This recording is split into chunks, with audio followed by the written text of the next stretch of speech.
আজকে আমি গাজরের হালুয়া রান্না করব।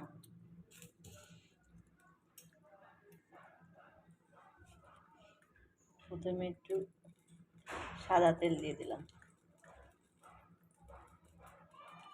হালকা পরিমাণ, বেশি না। এর ভিতরে দিয়ে দেবো হচ্ছে বাদাম আর কিশমিশ।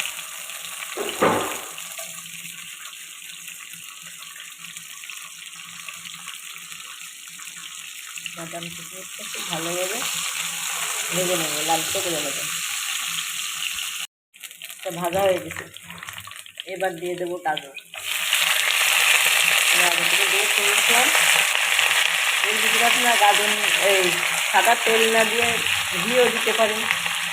ঘি দিলে অন্যরকম একটা ঘ্রাণ আছে। আজকে আমার ঘি নেই, এর জন্য আমি সাদা তেল দিয়ে রান্না করে দেখাচ্ছি। আপনাদের এখানে তেল থাকলে তেল দিয়ে দিন। এবার এটা ঢেকে দেবো।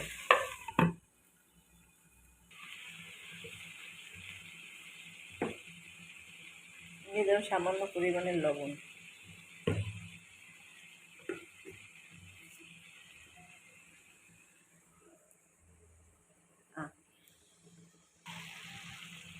দিয়ে দেবো গরম মশলা আর হচ্ছে দারচিনি।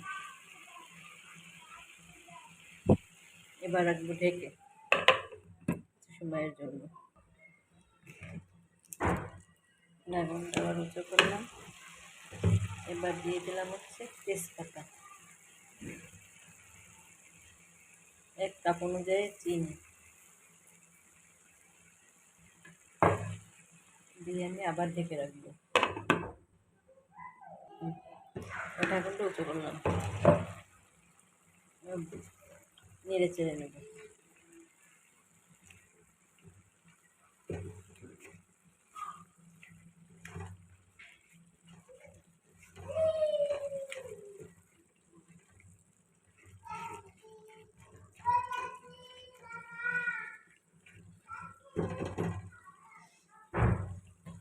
এবার দিয়ে দেবো গরুর দুধ।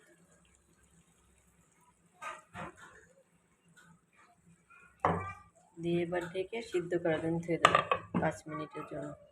5 মিনিট পর আবার ফিরে আসবো। এবার দিয়ে দেবো 1 চামচ গুঁড়ো দুধ। গুঁড়ো দুধটা দিলে টেস্টটা অন্যরকম আসবে। দিয়ে ভালোভাবে নাড়িয়ে দেবো।